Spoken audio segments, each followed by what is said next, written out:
E aí, pessoal, tudo bem? Agora a gente vai começar a estudar algumas das propriedades que distinguem o corpo dos números reais dos demais corpos ordenados. Então, por que que esse corpo ele é tão especial para a gente, né? E essa, essa razão vai estar intrinsecamente ligado a uma propriedade que se chama de completude dos números reais e que, às vezes, né, quer dizer, existe mais de uma forma de expressar essa propriedade da completude, são formas equivalentes, e a maneira que a gente vai adotar nesse momento é o que a gente chama de propriedade do supremo. Então, a completude dos números reais, que é a propriedade que eles têm de especial, vai ser colocada em termos desse objeto que é o supremo de um conjunto. Então, para isso, a gente vai começar recordando um pouquinho sobre conjuntos ordenados na nossa linguagem aqui de corpos. Então, são coisas que a gente já viu em um certo momento aí, mas é sempre bom recordar. Então, a gente tem o nosso corpo ordenado aqui, K. Para essa definição aqui, a única coisa que é relevante, na realidade, é a presença da nossa relação de ordem. E a gente vai pegar um conjunto A, um subconjunto A desse nosso corpo, a gente vai introduzir algumas definições, algumas terminologias. Então, a primeira dela é o seguinte: a gente vai dizer que um certo número C nesse conjunto K, ele é uma cota superior do nosso conjunto A grande, se toda vez que eu pegar um elemento de A, ele for majorado, né, ou ele não ultrapassar o valor C. Então, isso significa dizer que C é uma cota superior de A. Então, aqui a gente tem esse artigo, tipicamente, é, um corpo ordenado, se um conjunto num corpo ordenado admite uma cota superior, provavelmente vai admitir mais do que uma, né? De fato, infinitas. Porque se o C é cota superior, o C mais um também é, o C mais 2, né? A gente sabe que o N vive dentro de qualquer corpo, a gente sabe que um é positivo, então a gente vai ter aqui essa questão da não unicidade da cota superior. E quando a gente conseguir encontrar pelo menos uma cota superior para o nosso conjunto a gente vai dizer que ele é limitado superiormente. Então, a ideia intuitiva é que existe ali pelo menos uma cota superior, uma barreira, né? Que esse nosso conjunto não ultrapassa. E esse é o conceito de ser limitado superiormente. Então, agora, a gente vai introduzir uma definição adicional, que é a definição do supremo. Então a gente vai já supor que alguém deu para a gente um conjunto que é limitado superiormente. Então a gente já sabe que o A é limitado superiormente. E para evitar também aqui vacuidades, a gente pode supor que o A ele é não vazio também. E a gente vai dizer que um certo número alfa no nosso corpo ordenado, ele é o supremo de A se ele for a menor das cotas superiores desse conjunto. Então, se alfa é a menor, vou colocar a ênfase aqui, cota superior do conjunto A grande.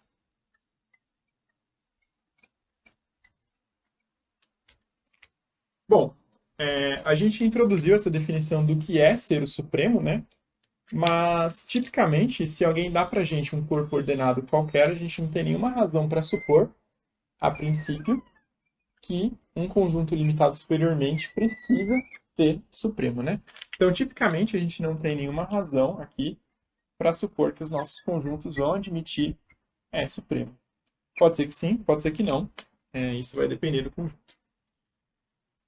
Na prática, o que significa ser o supremo de um conjunto, né? Como é que a gente pega um candidato supremo e verifica se ele é de fato o supremo de um conjunto? Bom, a primeira coisa que a gente precisa verificar é que para todo x em A, x é menor ou igual do que alfa, isso aqui está dizendo para a gente que ele é uma cota superior. E a segunda condição é a seguinte: se eu tiver alguma outra cota superior C, isso vai implicar para a gente que o alfa não ultrapassa esse C. Então, basicamente, isso aqui diz pra gente que ele é uma cota superior.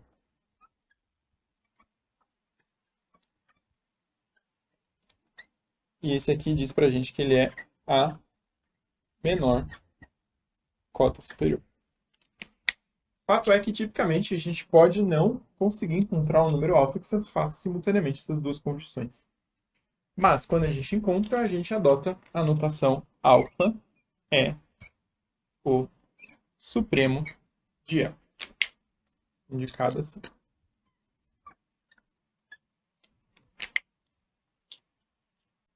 A gente não poderia falar do supremo sem falar do parente dele, que é o ínfimo, que é o análogo para limites inferiores. Então, vamos só retomar toda a terminologia que a gente introduziu agora na versão de cotas inferiores para introduzir esse conceito de ínfimo de um conjunto. Então, dessa vez a gente vai falar que o número C ele é uma cota inferior do nosso conjunto A, se para todo x em A, o C estiver minorando o x. E a gente vai ter a noção dual, né, de ser limitado inferiormente, se o nosso conjunto admitir alguma cota inferior. Bom, então caso alguém dê para a gente um conjunto limitado inferiormente, também não vazio, a gente pode se perguntar se esse conjunto admite um objeto agora que a gente vai chamar de ínfimo. Então, o ínfimo, ele desempenha o mesmo papel que o supremo, só que na versão de limites inferiores. Então, a gente vai falar que o nosso alfa, ele é o ínfimo do conjunto A, se ele for agora quem? A maior cota inferior. Então, a gente tem essa dualidade, né? O supremo é a menor cota superior e o ínfimo é a maior cota inferior. De novo, né? Quais são os nossos critérios práticos aqui? Bom, a gente vai querer que esse alfa seja uma cota inferior do A grande e a gente vai querer que qualquer outra cota inferior que a gente encontre não ultrapasse o nosso alfa. Assim como no caso do supremo não existe nenhuma razão para supor a princípio que um certo conjunto limitado inferiormente admite ínfimo, ele pode ou não admitir, isso vai depender do caso.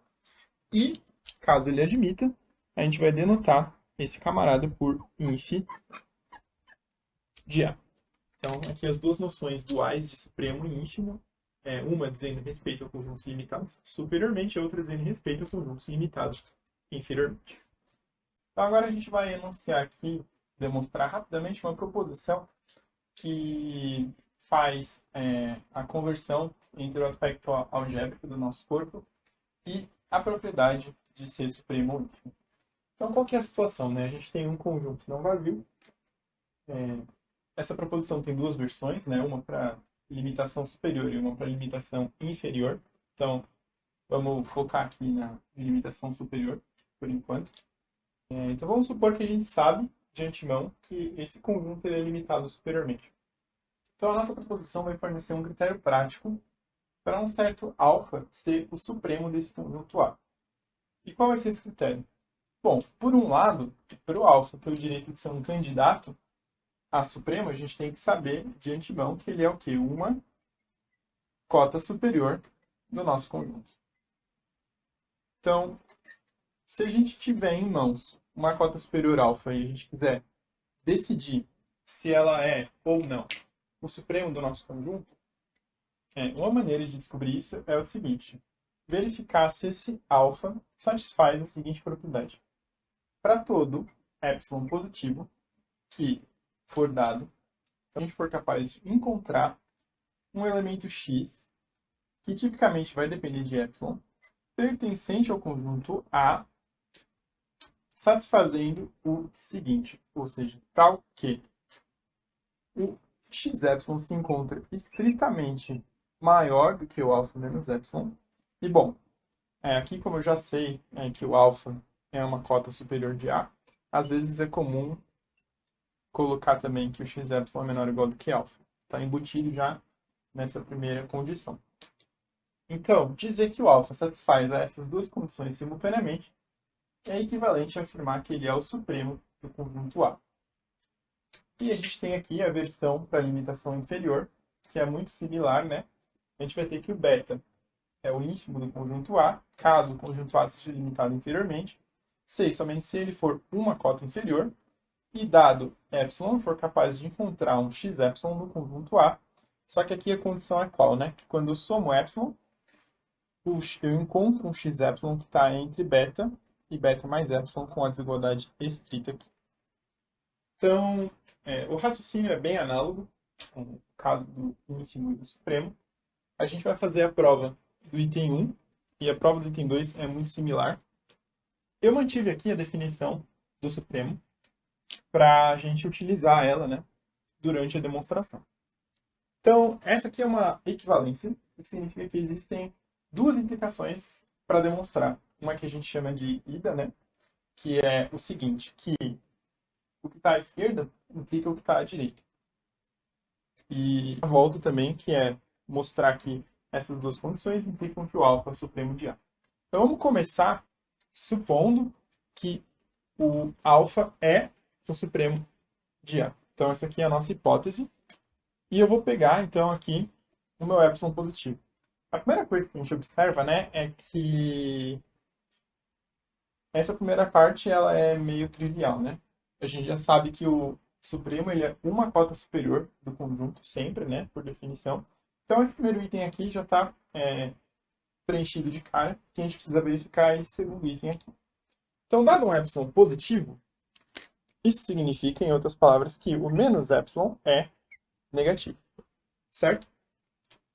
Vou pegar essa desigualdade aqui, vou somar alfa dos dois lados, concluindo que o alfa menos epsilon é estritamente menor do que alfa. Bom, agora o que acontece, né? A gente já sabe que o alfa é a menor cota superior de A. Isso significa que se eu dou qualquer número menor do que o próprio alfa, esse cara aqui não pode, de jeito nenhum, ser cota superior do conjunto A. Por quê? Porque o alfa já é a menor cota superior. Então, o que a gente precisa fazer? A gente precisa entender o que significa negar que um certo número é cota superior do conjunto. Bom, aqui nesse balãozinho eu coloquei o que seria se o alfa menos epsilon fosse cota superior do A. Isso significaria que para todo x em A, vale essa desigualdade aqui. X é menor ou igual do que alfa menos epsilon.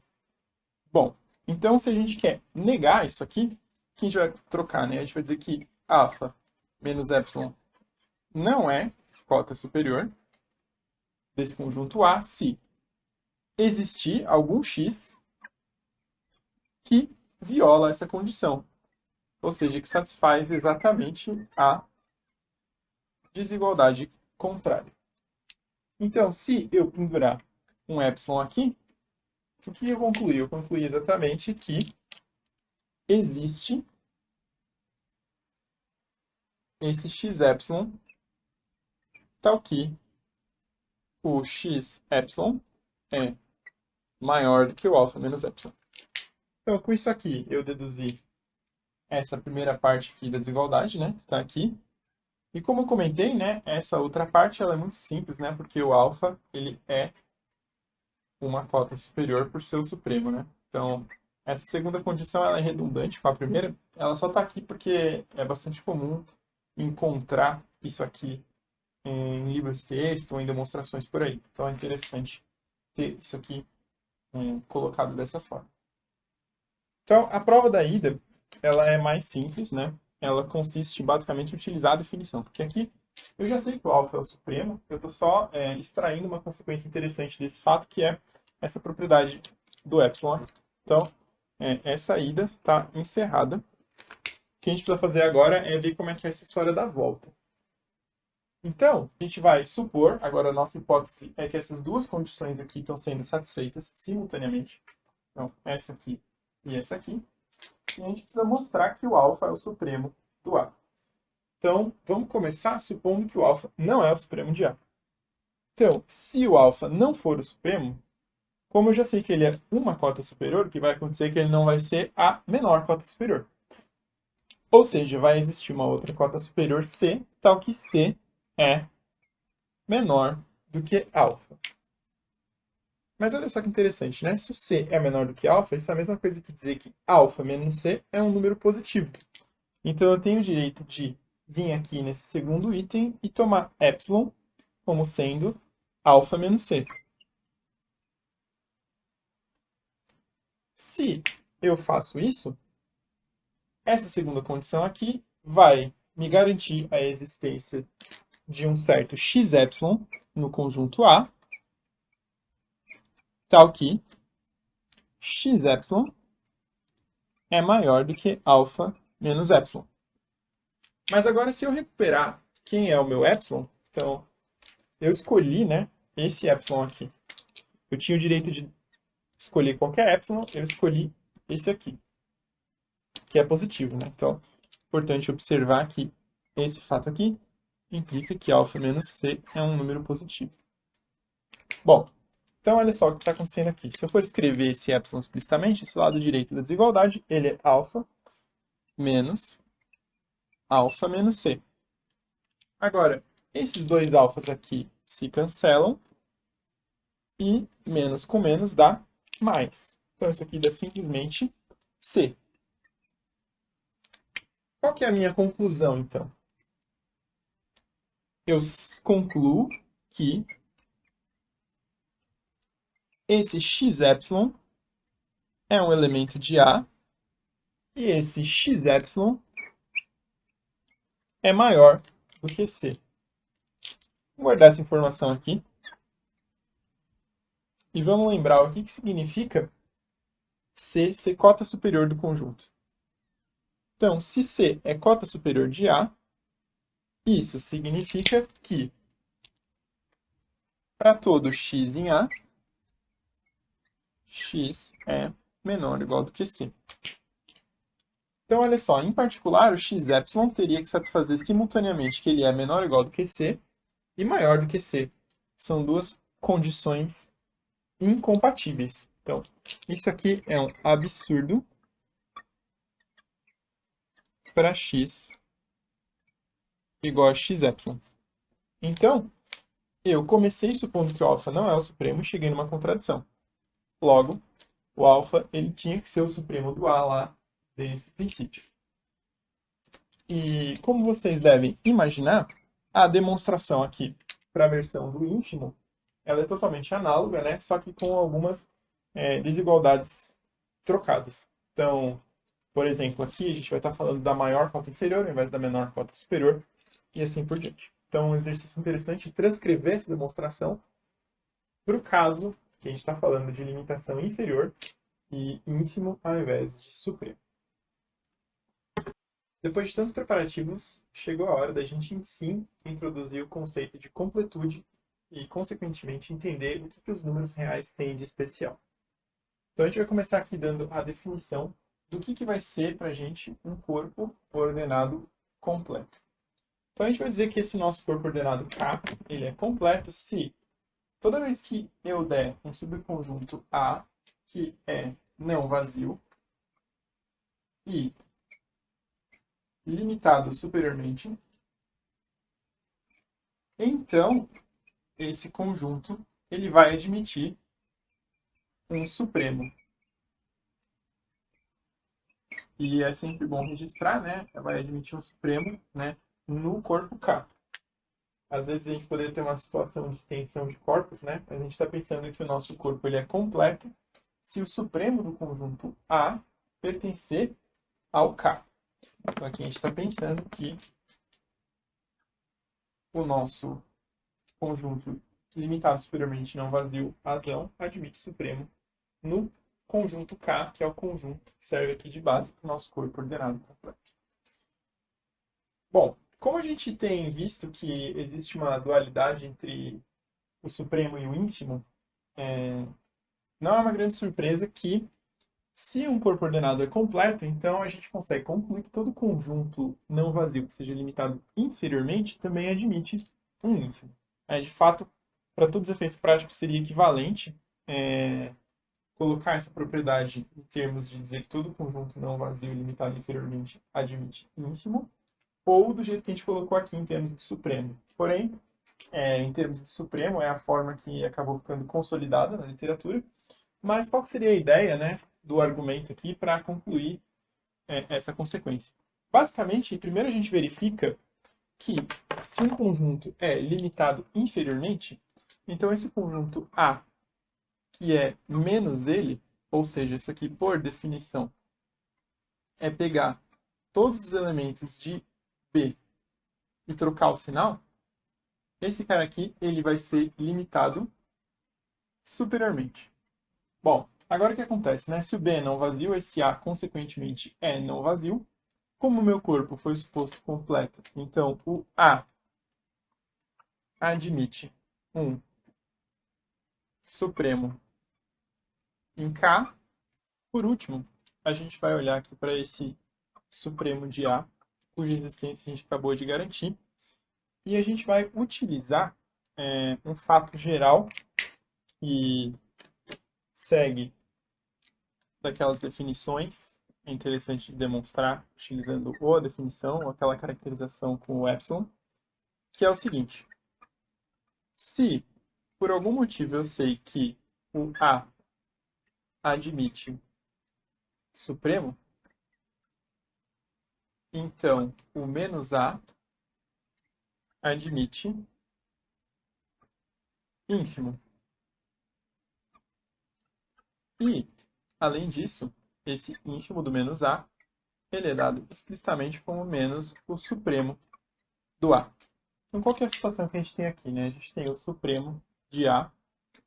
Então, se eu pego menos o supremo de A, isso aqui vai ser o ínfimo de menos A. Porém, menos A, o A era o menos B. Então, menos A é o próprio B. Então, eu concluo aqui que o ínfimo de B existe, né? Porque ele é menos o supremo de A, utilizando esse fato geral. Então, cada uma dessas etapas aqui é mais ou menos simples de fazer como um exercício. Quando a gente junta as três, a gente acaba concluindo que a propriedade da completude, ela passa também, né, para o ínfimo. Então, um conjunto limitado inferiormente não vazio, num corpo ordenado completo, também admite ínfimo.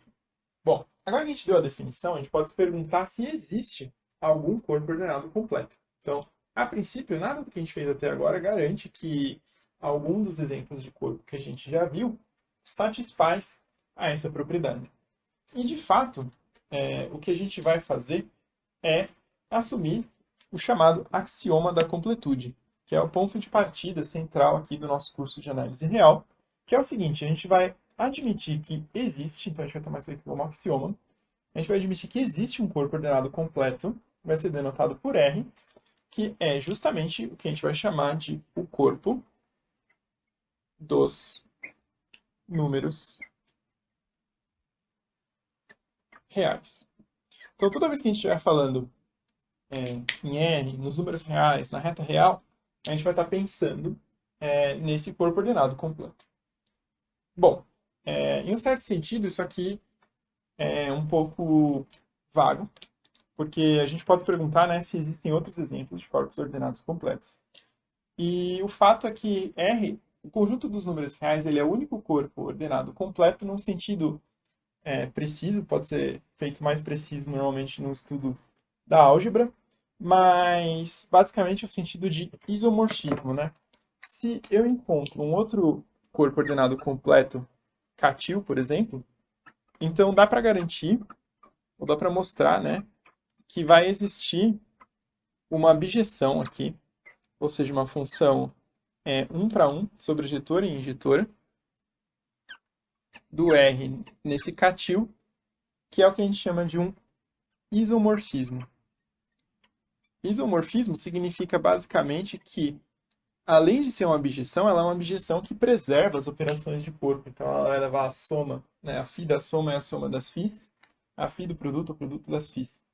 Então, basicamente, o que ela faz é que ela cria uma cópia de R em Catil. Só que como ela é uma abjeção, acontece o contrário também. Então, a gente conclui que R e catil são cópias isomorfas uns dos outros. Então a gente pode pensar, né, a menos desse conceito de isomorfismo, que esse conjunto dos números reais ele é o corpo ordenado completo.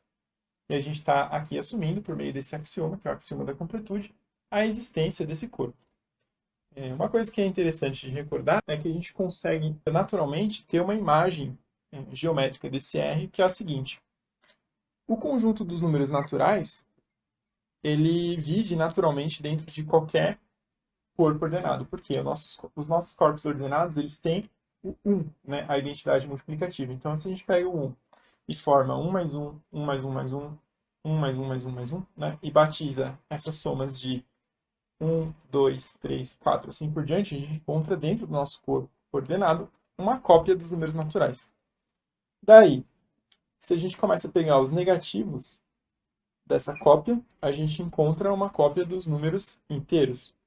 E daí, se a gente começa a formar as frações desses números inteiros, a gente encontra uma cópia dos números racionais.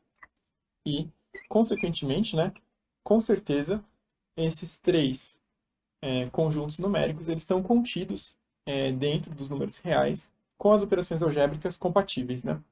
Então, quando eu pego a soma e o produto dos meus números reais e restringo a algum desses subconjuntos, eu posso pensar que eu estou trabalhando com as operações usuais. Então, isso aqui é bastante importante, né?